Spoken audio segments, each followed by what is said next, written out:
Today, I am announcing the normalization of diplomatic relationships with Vietnam.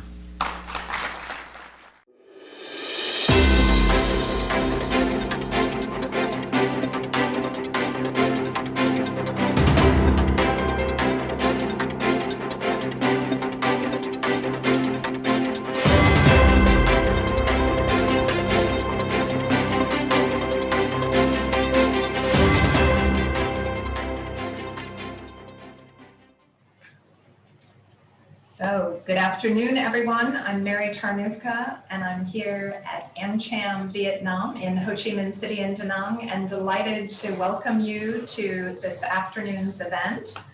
It is the fifth in a series on U.S.-Vietnam Indo-Pacific conversations that are sponsored by the Pacific Forum. And the title of today's event is Leveling Up, the Next 25 Years in U.S.-Vietnam Business and Trade Relations. I'm delighted to be here today with some very distinguished and expert panelists.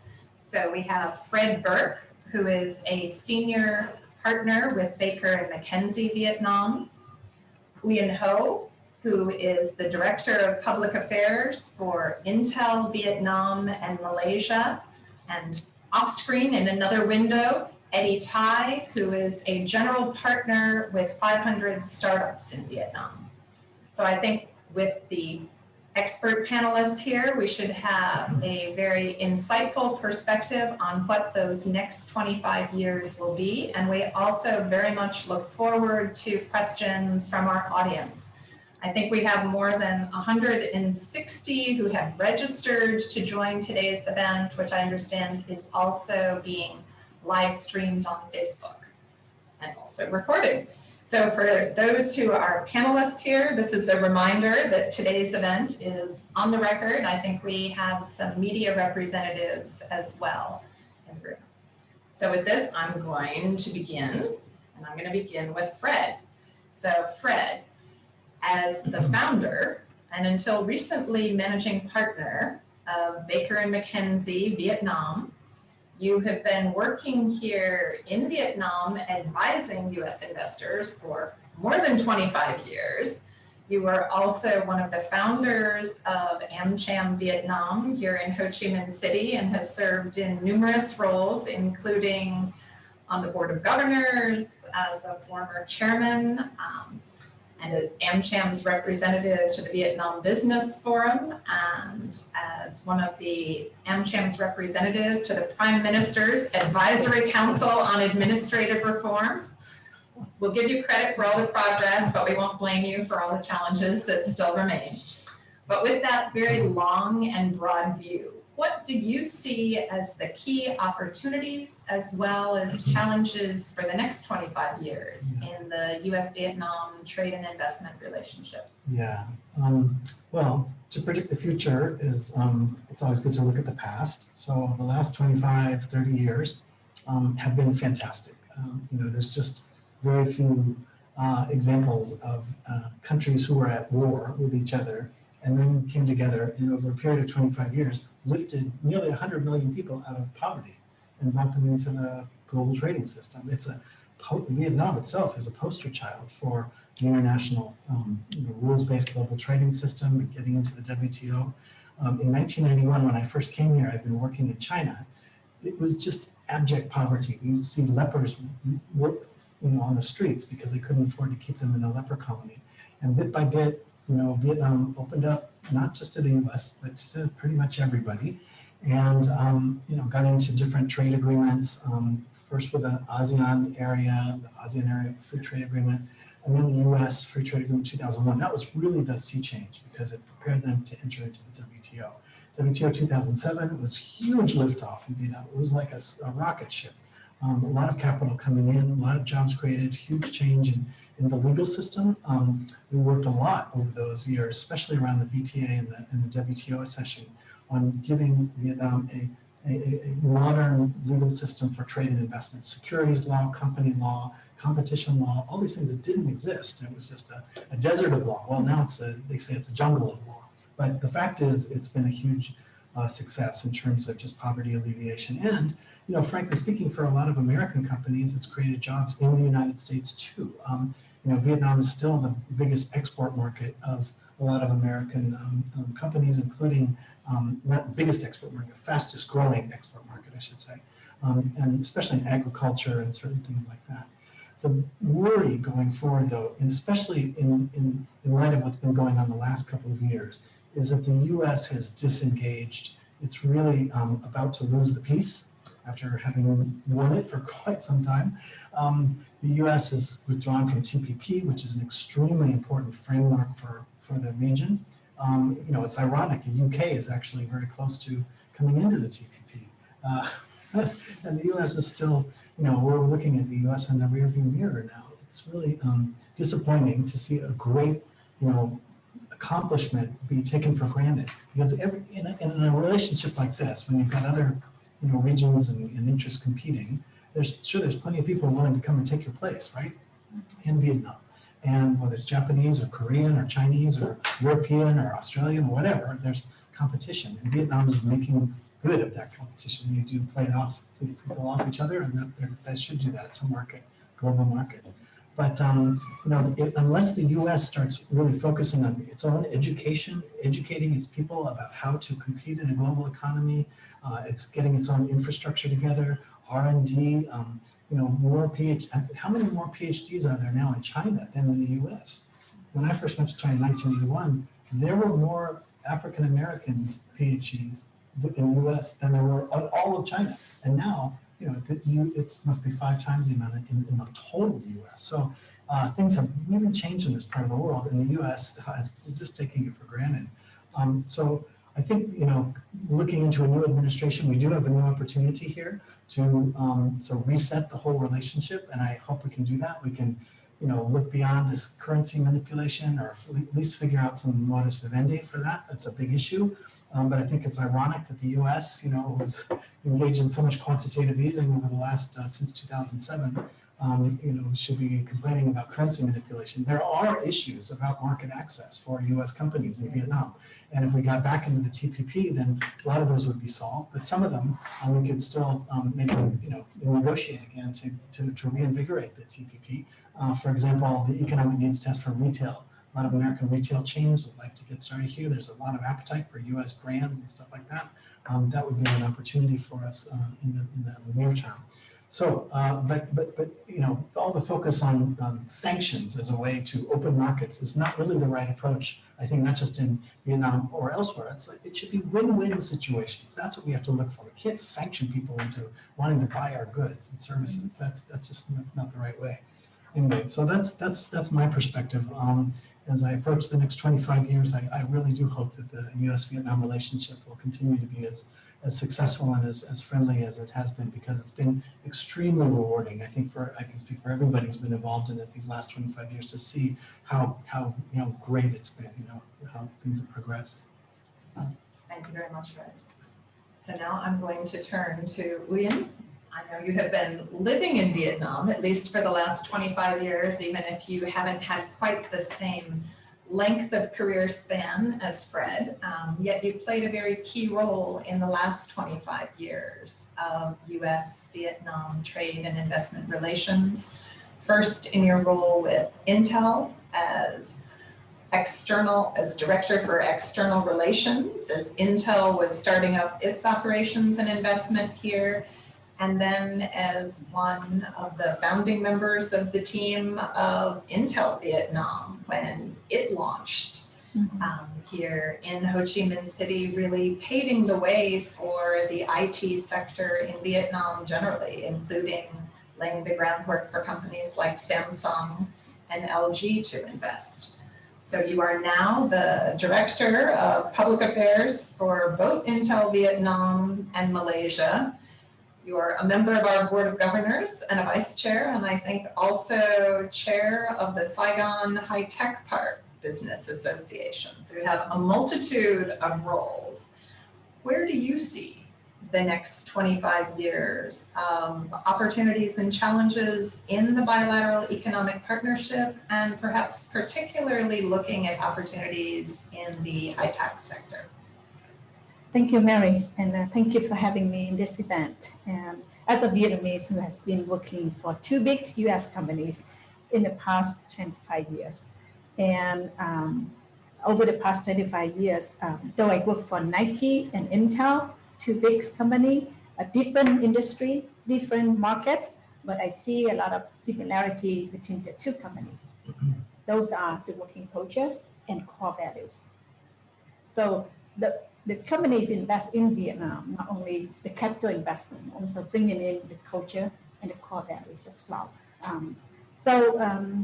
I see, looking back at the past 25 years of my career at the two big US companies, it has opened up a lot of great opportunity for me, for Vietnam, and also we achieved a lot of proud achievements for both the countries in the past 25 years. And you can see in the past 25 years, billions of capital investment landed in Vietnam, and hundreds of thousands of jobs were created, making Vietnam and US become a stronger business partner in the past 25 years. And now you asked me about looking ahead of the next 25 years. Honestly, to be honest, it's quite a long time to project from here. Okay, so but I will ask the academic office of this from here. But I'm confident that the two countries will benefit from each other based on the populations of the past 25 years. Of course, we have a lot of opportunity, also a lot of challenges ahead of us. So let me tell you a little bit about the opportunity that I see in the relations between US and Vietnam in the coming years. Let's zoom in the next 3 to 5 years, for example. You see big US companies have been here, have operations in Vietnam already, and they are considering to expand their business in Vietnam. Intel, recently, we just made the announcement to expand our investment to another nearly $500 million in Vietnam. And other companies in high-tech sector considering to invest in Vietnam using the example, the success example from Intel that make them to feel more confidence in investment in Vietnam. And from the country's perspective, at the recent Communist Party Congress 13, the country leaders set a very ambitious goal that in the next 5 years, Vietnam will double the GDP from 2020 of 270 billion to 450 billion by 2025. And by 2030, the number will be rising up to 720 billion. And by 2030 and by 2045, the country leaders aim Vietnam becomes a high-income country from the low middle income status from now. So it's quite an ambitious goal, and it's also pay a lot of opportunities for the two countries to see the benefits in each other. And I think zooming in the high-tech sector, Intel is here, Samsung is here, and other high-tech companies are considering to invest in Vietnam. So those are, I think, the advantages of the country. A couple of things talking about the opportunity from Vietnam we can offer to U.S. business partner. So 4 things I think we can consider. First, the workforce. Vietnam has about 60 million out of 100 million in the workforce across all the industries. And the manufacturing wage in Vietnam is lower than China, for example, and making the country become a very attractive manufacturing hub in the region by MNCs. Second, the infrastructure. I think Vietnam has about 10 deep sea ports, and the country plans to build more power plants and power grid by 2030. If I remember that I read from the news that Vietnam planned to invest about 130 billion in power plant by 2030, which is a very advantage and opportunity for companies who eye on Vietnam for their investment. Third, about multi-bilateral trade agreements. As Fred mentioned earlier, we have ASEAN FTA, we have EU-Vietnam FTA, recently RCEP and CPTPP. So we hope U.S. will return to CPTPP, as Fred mentioned earlier, soon, so that the country can catch up the opportunity to grow in the next 25 years. Fourth, I think the major global companies have been here already, so they will continue to consider Vietnam as a destination for expanding their business. And this trend has been further reinforced by the COVID pandemic management by Vietnam government. And challenges, of course, there are many challenges ahead of us. But I think in the challenges, we see opportunities as well. So a couple of things that I want to call out. First, the challenge in the short term is about the road quality in Vietnam, in urban centers like Hanoi, Ho Chi Minh City, still poor. I think the expansion, the rapid expansion of private vehicles rising year by year. And it accounts for about 80 to 90% of the country's motorbikes. And you see in spite of the increase from the private vehicles, the road quality in those like urban centers are not like catching up with the demands. So traffic congestion at peak hours still happen years by years. We talked about that many years ago. We continue to talk about that, and we will talk about that if the quality of the roads, yes, improve. And public transportation is another challenge. I think we have seen the government put into plan and construction the public transportation. However, it's not yet utilized and efficient. So the government should look into the public transportation system and improve it quickly to meet the demands of the very fast-growing ecosystem. And another thing in the first point that I want to mention about the challenge is growing stronger local supply base. We should like successful in bringing in companies like Intel or Samsung. The government should also bring in the suppliers base closer to the manufacturers as well. And it now depends on the customer like Intel or Samsung. In the eyes of the suppliers, it's more relies on the government regulations and policy. So we play the role as ambassadors to bring them in as well, but the government policy played a key role. And I think with that, more warehouses should be ready for the business, and also airports are something that the government should set to improve in the next 25 years. Next, education.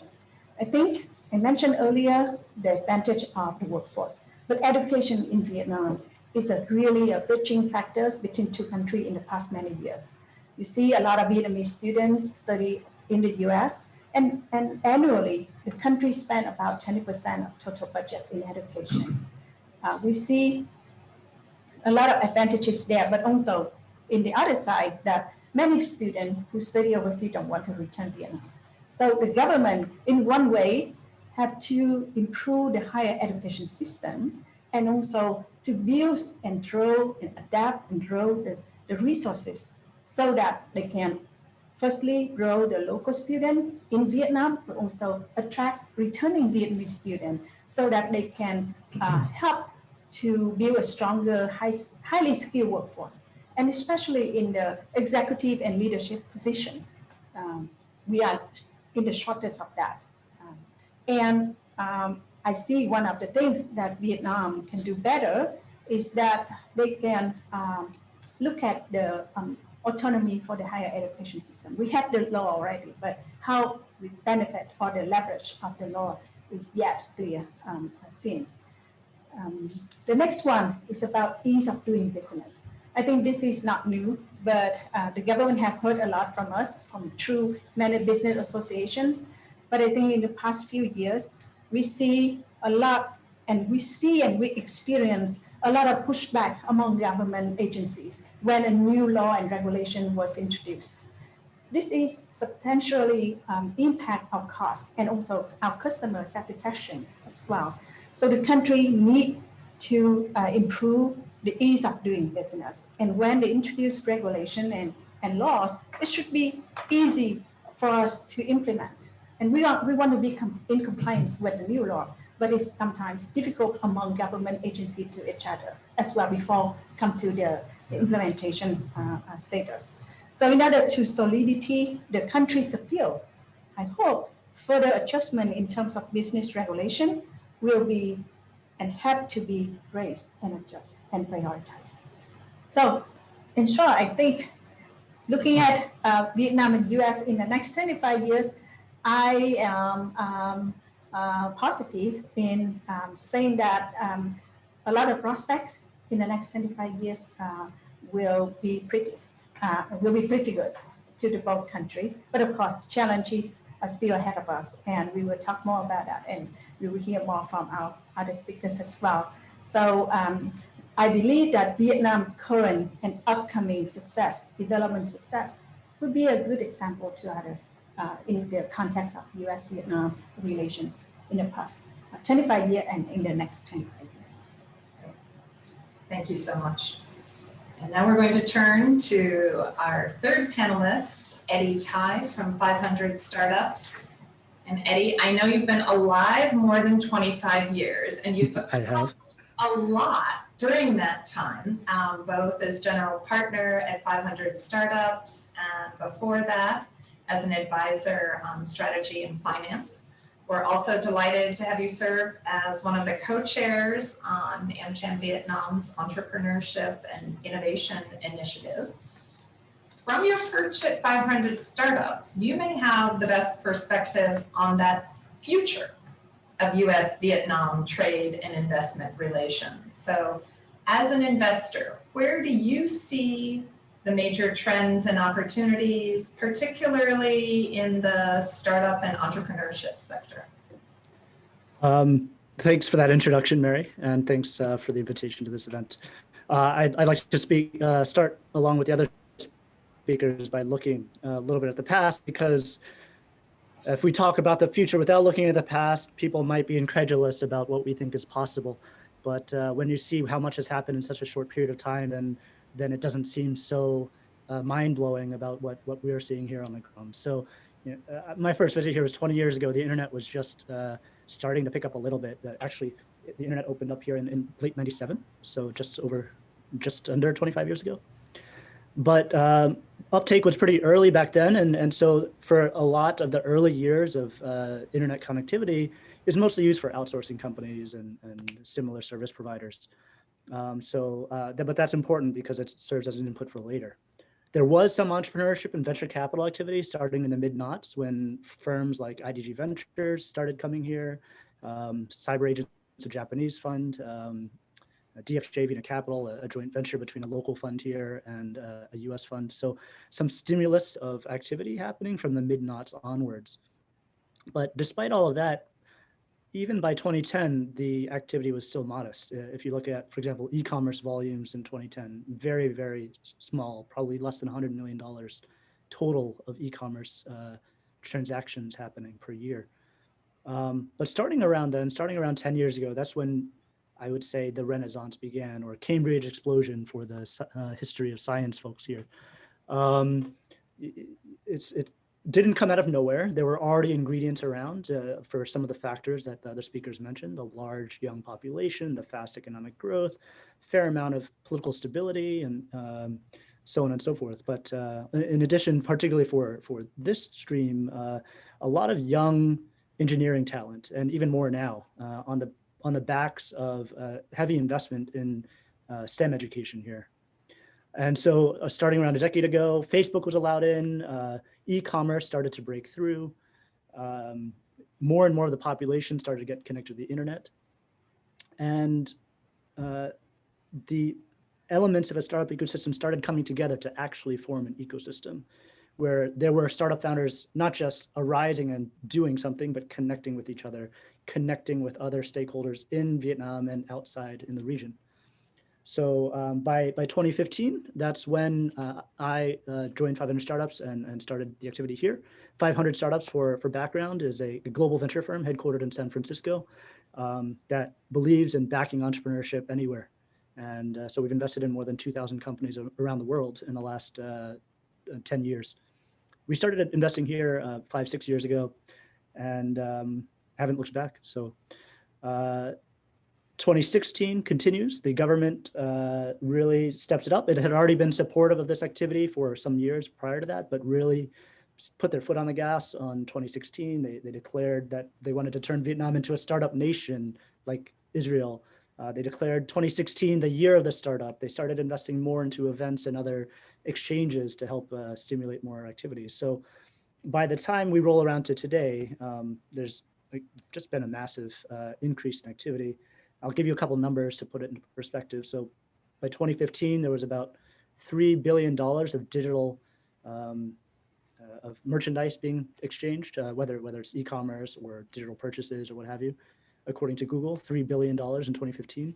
Last year in 2020, it was, I think my note here says 14 or 19. Sorry, I can't read my writing right now, but a substantial increase of in activity by 2020. So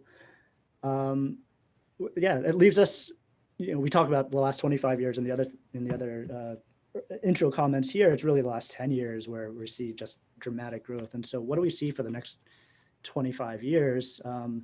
It's just that up and to the right curve still, like the next 5 years, it's going to probably be continuing catch up, and then the sky's the limit from there. So what do I mean by catch up? A lot of the digital economy and entrepreneurial activity I just described was really generation 1.0. It's the first things anybody does when they start to get really savvy with the internet. So you start buying things online, you start using digital wallets, you of course read news and consume media, music or videos, but there's so much more to be done still. And so this activity will probably continue for the next 5 years.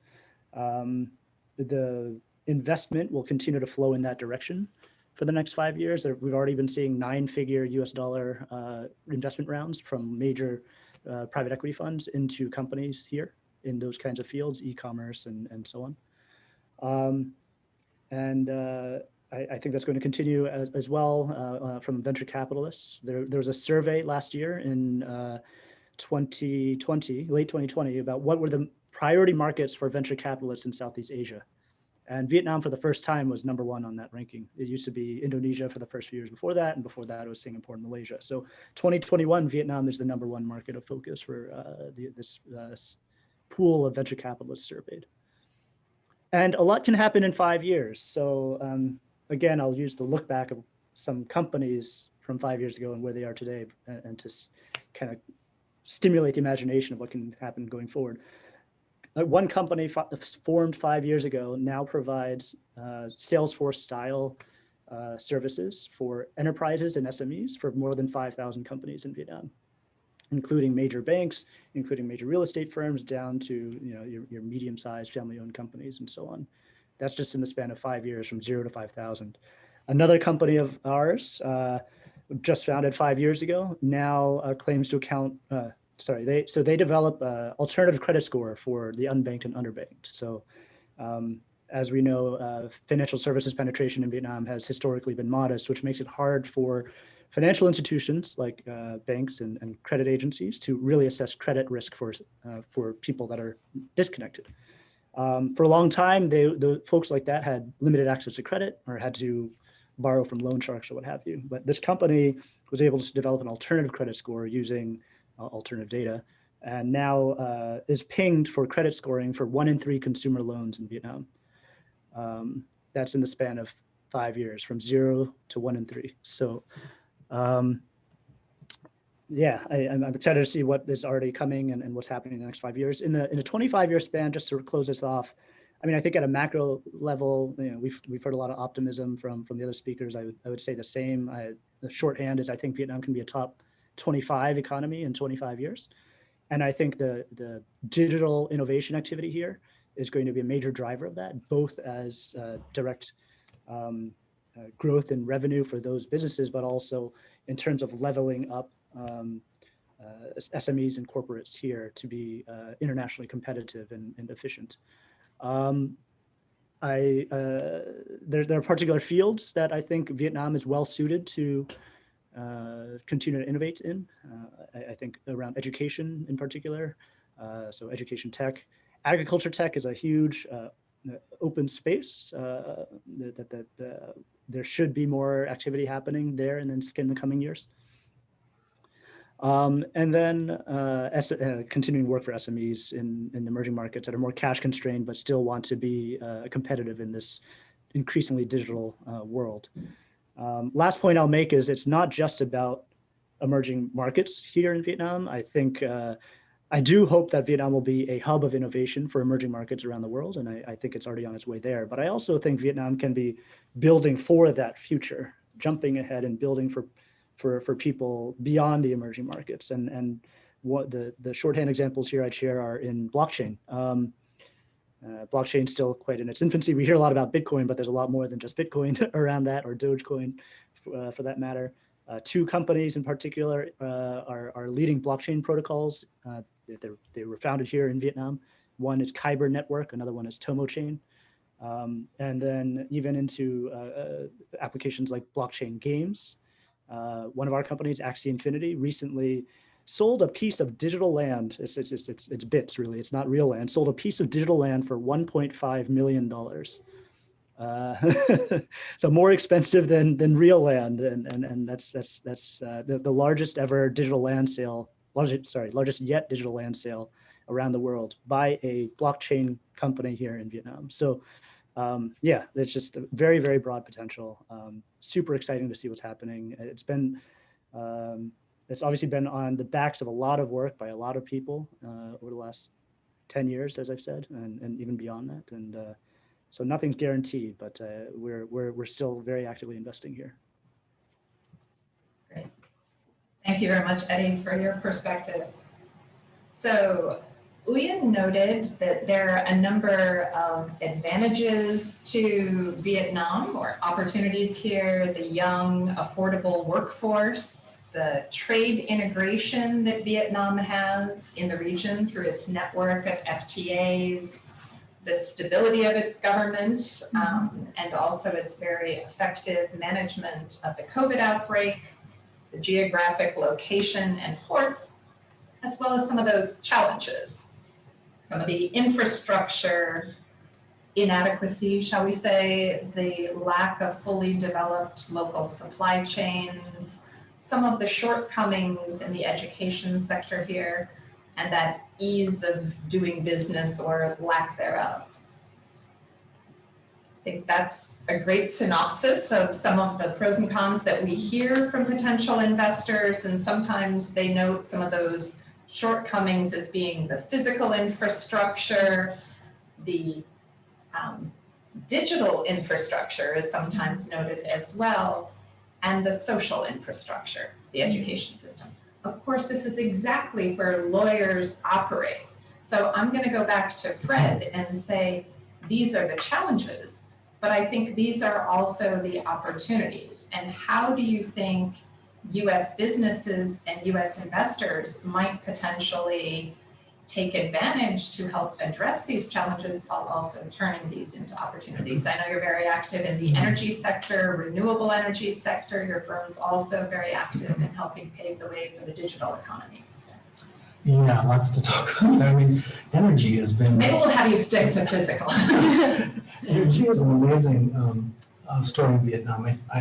There was an article, and I'm still not sure, I haven't been able to verify this, but the Vietnam Investment Review said 2 weeks ago that solar energy now accounts for 25% of EVN's electricity supply. Now that's way over the target they had several years ago for all renewable energy, much less just solar. And a lot of it, and the reason it is such a surprise, is that it was mostly private industrial zones doing their rooftop solar, or even individual houses like my own, where I've discovered it's a great thing to do. It's really cost effective. And we don't have to use diesel engines either. So I think that's one area where there's issues still with batteries. There's not enough, there's the intermittency issue. It's not, the sun doesn't shine at night. You have to have batteries. There's the issue of the grid and interfacing all that, people put their energy out to the grid. How do you manage that with the whole national system? And there's the issue of storms and typhoons blowing the things off the roof or off the ground. So these are things that U.S. engineers and companies we see have a lot of experience in, and cutting edge technology is still coming out of the U.S. on new, more efficient solar panels, different forms of panels like tiles that look like clay tiles, but they're actually solar panels. This is one of Elon Musk's inventions. It's great idea for Vietnam. And everybody who's building a house here, there's a lot of them doing it. They can all afford that extra money for the solar system. So I think that's one of many kind of these, transition economy opportunities in Vietnam that you have.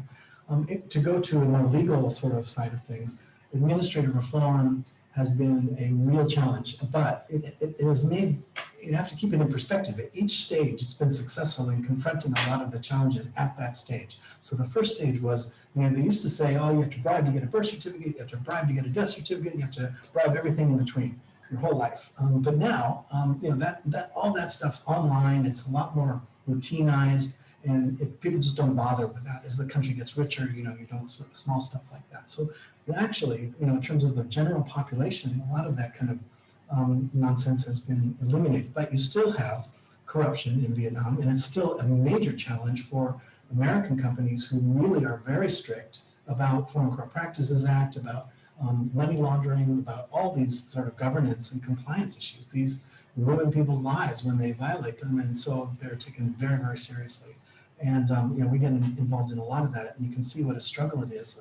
When people are demanding kickbacks to give you business and things like that, these bad business practices, really it's a challenge. And on that point, this is again where the U.S.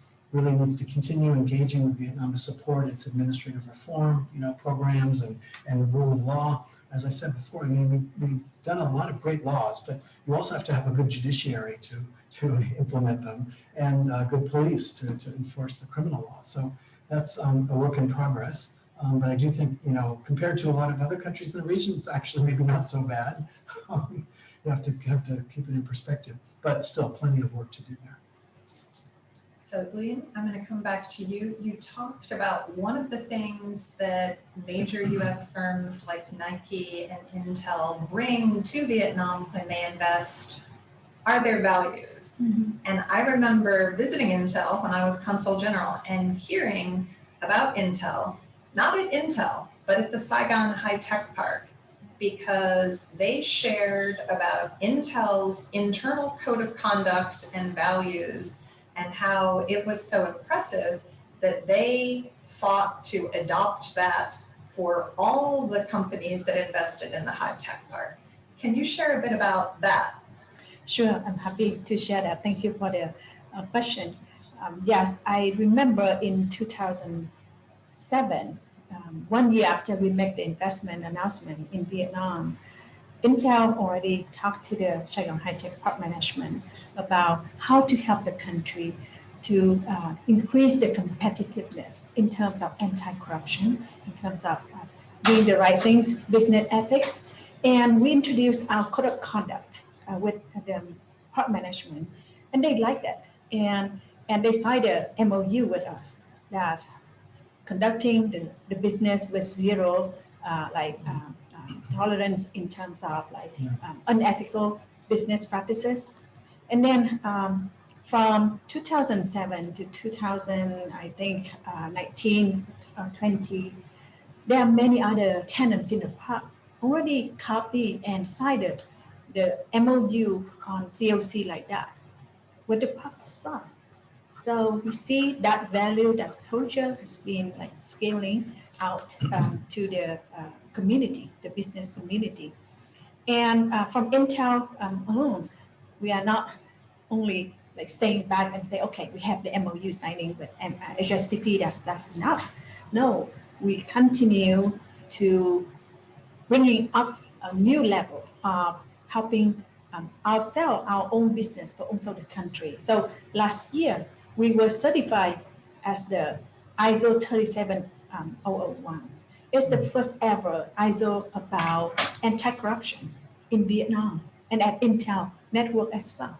So it's a 3 years term. We have to do annual assessment and evaluations, but we believe that our role models in this field has helped not only Intel business, our business partner, but also helping the Saigon High Tech Park, the city government, the city, Ho Chi Minh City, and the country in terms of, yes, as mentioned by Fred, the country is still in the red zone of like corruption, but the government recognize it and they are working to improve it. And having companies like Intel setting the real example of, yes, we've been doing our business here in Vietnam and we see the government has been improving in these areas. And we are the spokesperson in this particular topic to other potential investors when they go to us and seek for experience or best known methods. Yeah. So we see this is a very, as I mentioned, we are here not only as the investor, but we are here as a partner.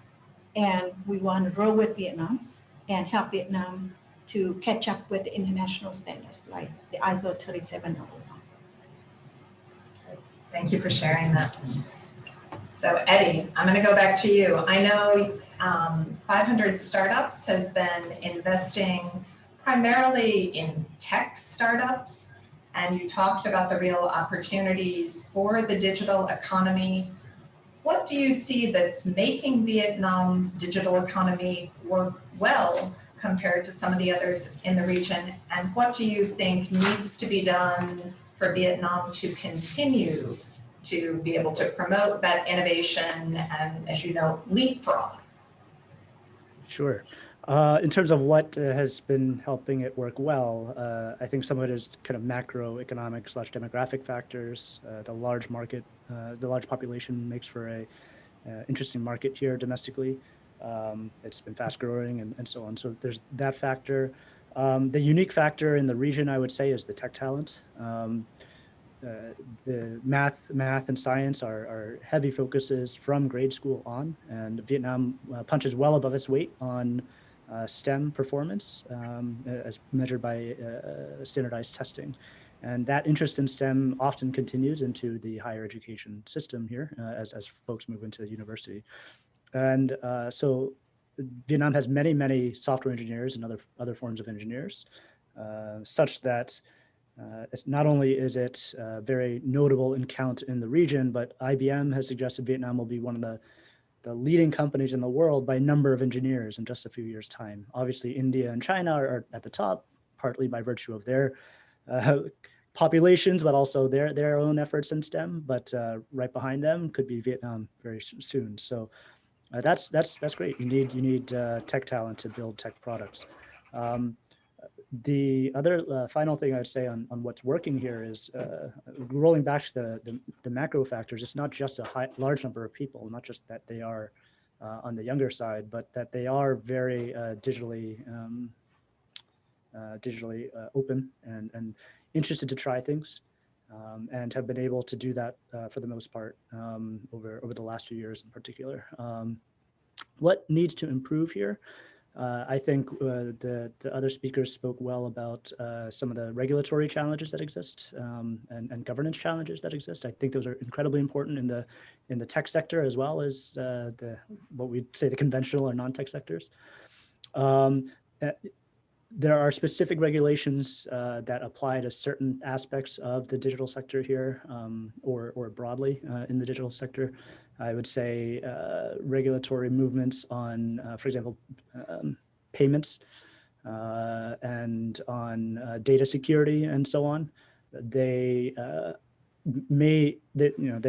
are good motivations from certain stakeholders to push on some regulations to tighten these things up, but they do have substantial negative repercussions that must be considered in terms of constraining innovation or making it harder for companies in Vietnam to expand to other markets. And I think it'd be hard when we see the impacts on potential international expansion of Vietnamese companies. I think it's hard to say, let's stay closed, let's keep our companies in Vietnam. So I think that's a major challenge area, the regulations. On talent, we have a good start, but engineering alone doesn't build successful companies at scale. We also need to continue to develop the other forms of talent here, including management talent and design talent and so on. We are very fortunate to be able to meet some outstanding digital entrepreneurs, and we would love to be able to find more of them. So that's a second area that Vietnam can work on. I think that's a multi-sector effort from grade school and universities, expanding the notion of what a good education is, to more training in early professional or early parts of people's professions. So yeah, that's in summary. Thank you, Eddie. With that, I'm going to put out a plug for AmCham Vietnam's Education and Training Committee, which is very focused on, particularly this year, on workforce development issues. And that will be something that we will be working across the board, both here in Ho Chi Minh City and Da Nang, recognizing this is something we need to have the HR professionals, a lot of our manufacturing members to really work and address this from the K through 12 up through the university and post-grad, to really ensure that the graduates come out with the skills needed in the workforce, including English and critical thinking and some of those soft skills, as well as noting the leadership management talent. One of the other things we note is it's not going to end at the universities. It's going to need to be continuing professional development. And we also have a number of members that are very active in that front. So I think that is very key. I'm going to go to take some of our questions from the audience, and I want to encourage you on the audience who have questions to please share them through our Q&A function. So first, I'm going to go with one of the questions from Carl Thayer, who I think is joining us from Australia. So I'm going to go to Fred on this one. He's got a few, but I'll at least start with the first one. Will the Biden administration restore Vietnam's status as a developing country and the preferences that go with the status? What does Vietnam have? Well, I'm going to give you all three of his because you're old friends. I can tell by the look on your face. What does Vietnam have to do for the U.S. to recognize it as a market economy? And what is the prospect of ending U.S. tariffs of Vietnamese catfish and shrimp, and ending Trump administration tariffs of Vietnam aluminum and steel and car and truck tires? And he didn't say it, but he probably means the 301 investigations on timber and currency as well. So can you answer all those in about 1 to 2 minutes so we can go on to some other questions, Fred? Well, first of all, yeah, I mean, Carl himself is an authority on all things, so it's a little intimidating to be responding. But I do think the Biden administration holds out hope for a lot of positive things that could happen in Vietnam. You know, it's funny, in Vietnam, people tended to like Trump because they thought he was anti-Chinese and that somehow was good for Vietnam. And that goes back to what I was saying about win-win situations before. We don't need China to lose for Vietnam to win. Vietnam's developing country status was important when it got in the WTO. We used it to justify its extension of the phase out of the export subsidies under the subsidies agreement, of the incentive tax rates for enterprises that exported their products. That is not allowed under the WTO rules, and we got an extension for Vietnam 5 years to do that because they were a developing country. But unless you're a least developed country, there's not actually a lot of meat on the bones in the WTO rules for you. So it should give you some flexibility into the Doha round sort of language, but frankly, I've never found it to be a great source of leverage to get things from the U.S. However, I do think the more important issue is, is the U.S. coming back into the rules-based global trading system? And from my point of view, the answer is unequivocally yes. Kathleen Tai has just been confirmed as USTR, ex-Baker McKenzie colleague. So I'm really excited about her, and we'll welcome her, I hope, soon in Vietnam. However, we have heard that Biden intends to really focus on COVID and getting on top of the pandemic before engaging in sort of far-flung trade negotiations. That being said, if we could just dial back the pressure that we had under the final days of Lighthizer, then the 301 investigations and the sanctions that could go along with those might go away. That said, I do see another one coming up the back, which is the the digital services tax. France is having a 301 battle with the U.S. on that. It's expanding to other countries. Vietnam's digital taxation law is going in that direction, so you can expect the 301 investigations to go in that direction if the U.S. is going to continue to use those as the weapon of choice. We'll see. The market economy and the anti-dumping area, yeah, I think it might be a good time to do that. We actually made a good effort at getting Vietnam market economy status. They've got it in Canada, they've got it in EU. There's no really good reason for the U.S. to continue to pose the non-market economy label on Vietnam and all the disadvantages that brings in terms of arbitrariness in anti-dumping cases. But it's right now nobody's focused on that, and I think it's going to take some effort. There's a lot of products coming from Vietnam that are subject to anti-dumping duties, but and countervailing duties too. That Vietnam was the victim of the first double, countervailing duty and anti-dumping duty of the same products. That was a big step forward or backward, depending on which one you look at. Market economy status is a bit of a ways off. In the meantime, the number of anti-dumping duties we have on our products from Vietnam are very small compared to China. China has hundreds. So in fact, we still see a lot of smaller products that you may not really see on the radar screen, like pork hair paintbrushes. They used to all come from this factory outside of Shanghai into the US. Now they all come from a guy out in Cholong. So that did shift some trade. There was some trade diversion that was benefiting Vietnam. And that goes back to what I said about Vietnam kind of liking Trump and his tariff wars with China. They think that drove more business manufacturing to Vietnam. In fact, it does. We do hear clients saying 25% duties on Chinese exports to the US really does create an incentive to come to Vietnam. However, the longer term fundamentals, the shift to Vietnam was happening long before that. And it's partly the reasons that Uyen was talking about earlier about, and also we heard from both speakers about the inherent advantages of Vietnam. So last thing, steel, tires, these. One issue we do have here is about the perception and reality of transshipment of products from China, shipment of products like steel that are malleable, get used in things, and then still attract anti-dumping or countervailing duty, just because they've got Chinese steel in them. That still has to be worked out, and I don't see any immediate solution to that problem, so long as the Chinese products are still, suspicious. Anything that's made with them is going to be suspicious too. So we'll see. Yeah. Okay. Thanks, Carl. You tackled a lot. Carl put forward a lot. You tackled a lot. Yeah. Okay, I'm going to turn here to. I'll go to Eddie first, and then Uyen. Actually, same question, and this is coming from Frances Nguyen. To comment on the general labor pool, the rising labor cost, and increased competition among employers for qualified technical employees. And I think I'm going to go to Uyen first, because I think Intel has dealt with a lot of this as some of the other major tech investors come, and many try to poach Intel's very highly qualified workforce. Yeah. But how do you see this overall?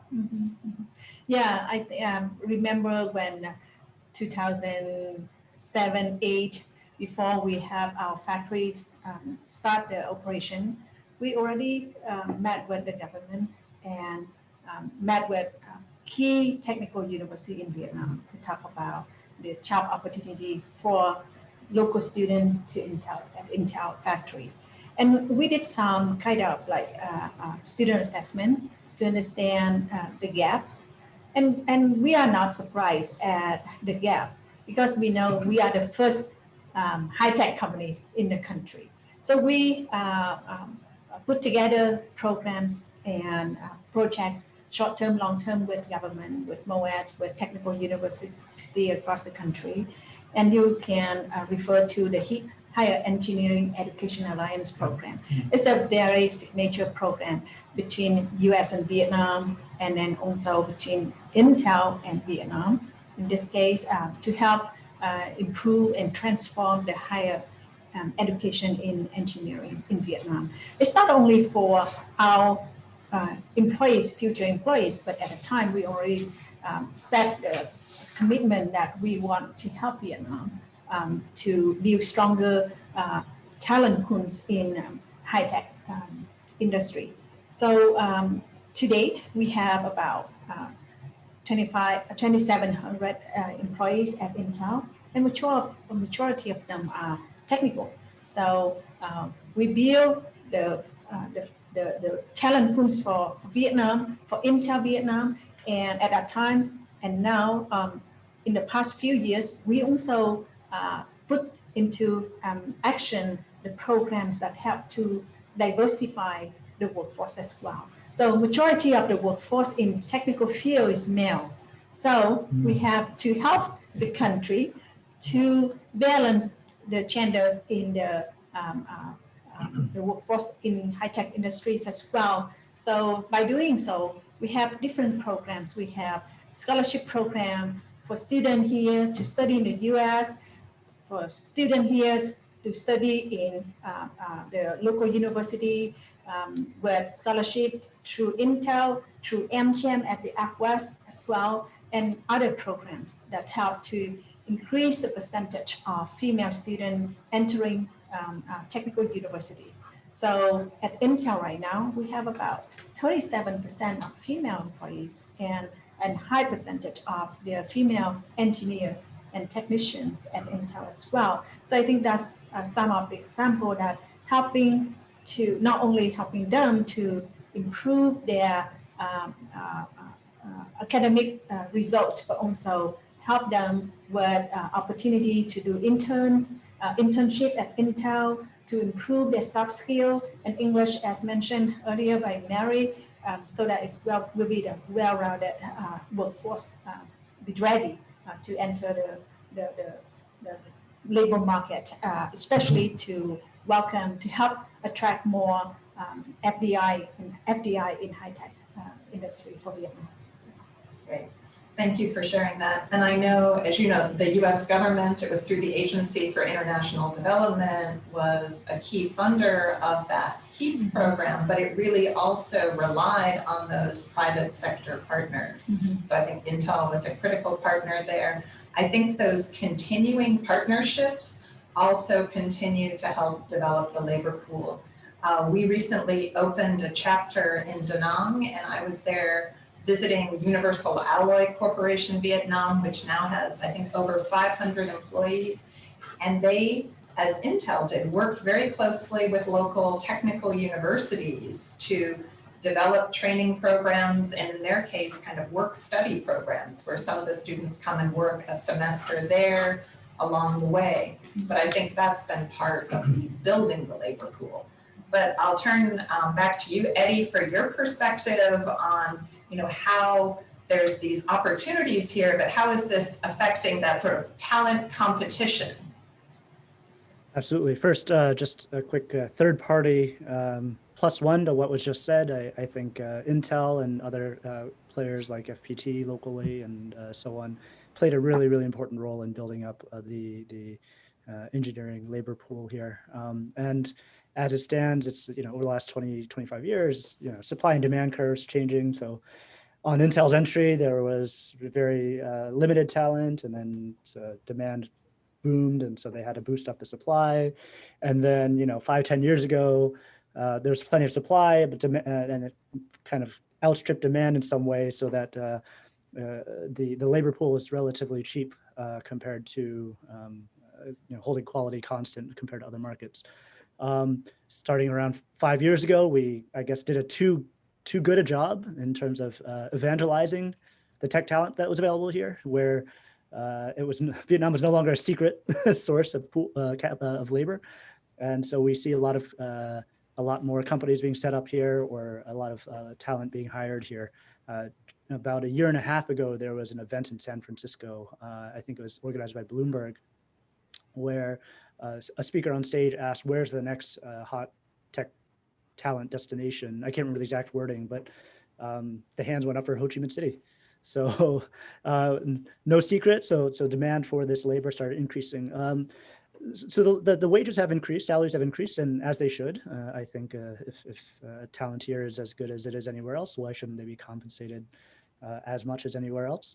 That kind of convergence of the compensation should, it won't be complete for some more years, I think, because going back to a joke I sometimes make, Vietnamese we're quite good at identifying where the financial opportunities are. And so there's financial opportunity in working in software engineering. So there's going to be a lot more people flowing into that still. So that'll help stave off the convergence a little bit. But yeah, undoubtedly it's getting more expensive and more competitive to hire and keep great talent. But that's something that's exciting for us as investors into what we hope to be scalable startups. Is, as I said before, just raw engineering talent's not enough. You need to have all kinds of organizational capabilities to an organizational culture to really build towards scale. And so this is forcing employers here, whether they're large employers like Intel or small startups that are just getting off the ground, to really think about corporate culture, think about what makes people want to be committed to their job, passionate about their job beyond the compensation. And it's only with that Vietnamese companies, whether they're tech companies or otherwise, are going to be really scalable and global winners. So some short-term pain as some teams figure this out, but I think it was inevitable, and I'm excited to see where it goes. Thank you very much, Eddie. So we're going to go to a couple of the folks from the audience who have raised their hands. So I'm going to have to ask you to ask a short question, since I'm not sure what your question is. But if you can identify yourself and your company and then ask a short question. Han Nguyen.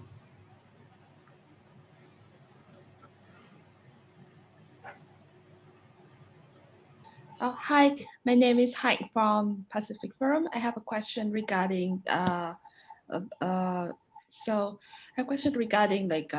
Vietnam possibility to become like in, let's just say, a China-free tech supply chain.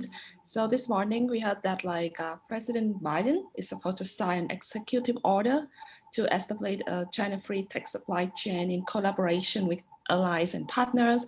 So how do you access the possibility of Vietnam becoming like a manufacturing site for this supply chain? Thank you.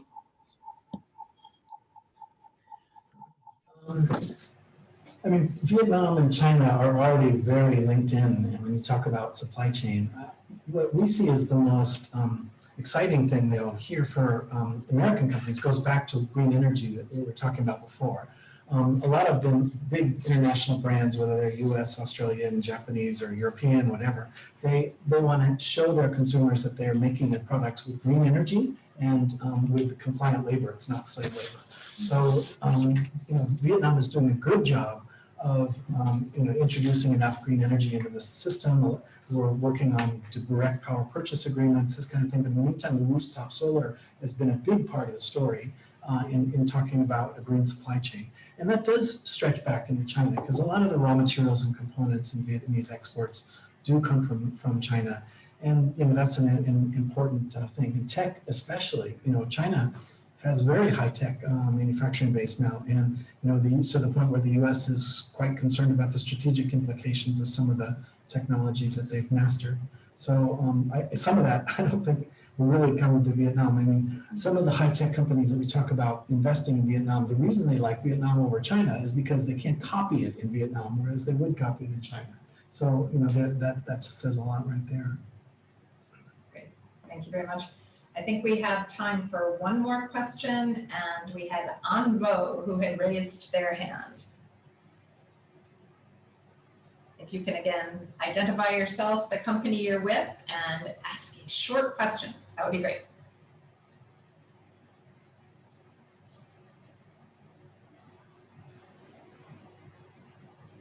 We have a question from Anvo. He lowered his hand, but has not unmuted his mic. So I don't know if the question has gone away or. Okay. We've addressed it. Perhaps that question has gone away. So we have here one other question, which I think has been answered to some degree, but I'm going to put it forward, which is from James Lee. Has the trade war and rivalry between China and the United States benefited Vietnam as Western investors shift operations to Vietnam away from China for supply chain diversification?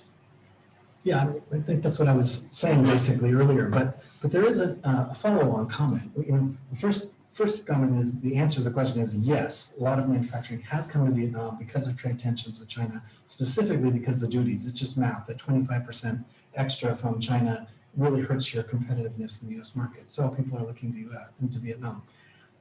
But the next stage of that is that, we increasingly sense that USTR and others see Vietnam, and this is a risk for Vietnam, they see Vietnam as a surrogate for China, and that's death for Vietnam. If they just see, Vietnam as a face for Chinese goods that are sneaking out the back door into Vietnam, it's wrong, but there is definitely a perception of that that's growing.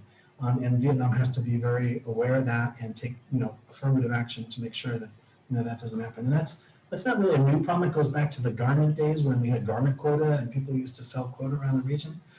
But it's much more sophisticated these days and the stakes are much higher. Thank you very much. So I think we are getting, I guess we have time for one more question. If there is one more question, do we have any more questions? Otherwise, I'm going to pose one for you folks here. And maybe it's going back to Fred, who noted at the beginning, one of the big challenges as we look ahead to the next 25 years, as well as the opportunities, is for the US to re-engage in a constructive, positive way on trade, to move away from the imposing sanctions and look towards a more positive, constructive trade and investment relationship. What do you think the prospects are, having worked for so many years in these areas, the prospects for the US to re-enter CPTPP, the prospects for Vietnam to demonstrate its readiness to really welcome the US into a free trade agreement?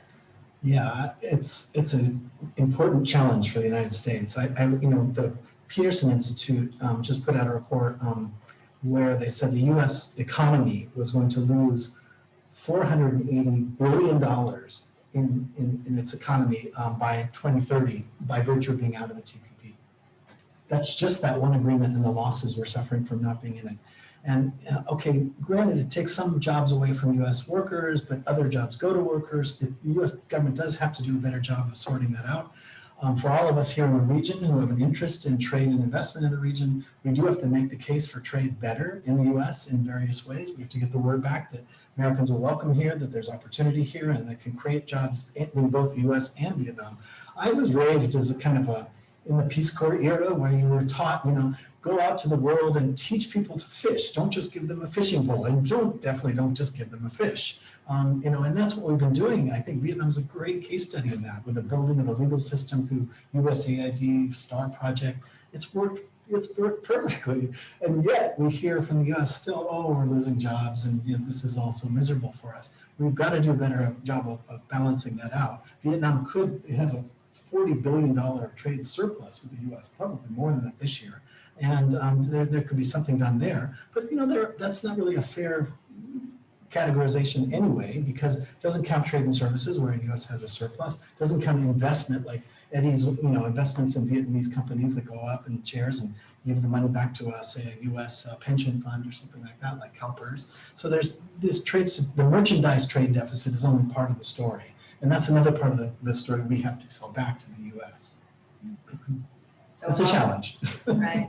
And I think we had a recent event where our colleagues from the US were saying that one of the ways we were going to need to build that case and lay the groundwork is showing the benefits of the Vietnam Trade and Investment Partnership to Middle America and American workers, that we know it exists, but to make that known and make that known to members of Congress in the US as well, in districts where companies here operate. So I think we have some homework, Vietnam has some homework, but I agree that if we don't re-engage, we're going to continue to lose competitiveness. And so that's both for the positive opportunities of engaging, both for the economic benefit, for the geopolitical benefits, but also that potential cost of continuing to have our competitiveness erode. Yeah. But I know we are ending our time here, so I want to thank our partners today, Pacific Forum, as well as the U.S. Consulate, which I think helped finance today's program and make it available on a complimentary basis to so many of you.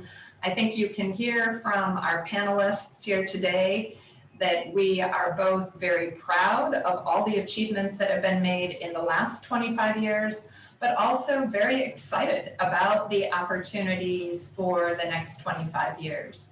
And I know for AmCham Vietnam, we are as well. AmCham Vietnam was established 25 years ago, both here in Ho Chi Minh City and in Hanoi. About 9 months ago, we established a chapter in Da Nang as well. We are very much invested in the future. We welcome members. Many of our programs, I know both here that we carry out from our office in Ho Chi Minh City as well as Hanoi, are available in a hybrid format, which means that people can participate in person as well as virtually. So I know we have many members throughout the country, throughout the region. We have people at all hours of the day and night joining us from the United States as well. So if you have interest in doing business, in investing in Vietnam, please contact us. I think we have some colleagues from our Hanoi chapter as well on this, at this event, but we are available and look forward to working with you to continue to build this partnership. So thank you very much to our organizers, and thank you to all of you for joining us today. And to our panelists, I think please stand by because I think we have another conversation. Thank you. Next. Today, I am announcing the normalization of diplomatic relationships with Vietnam.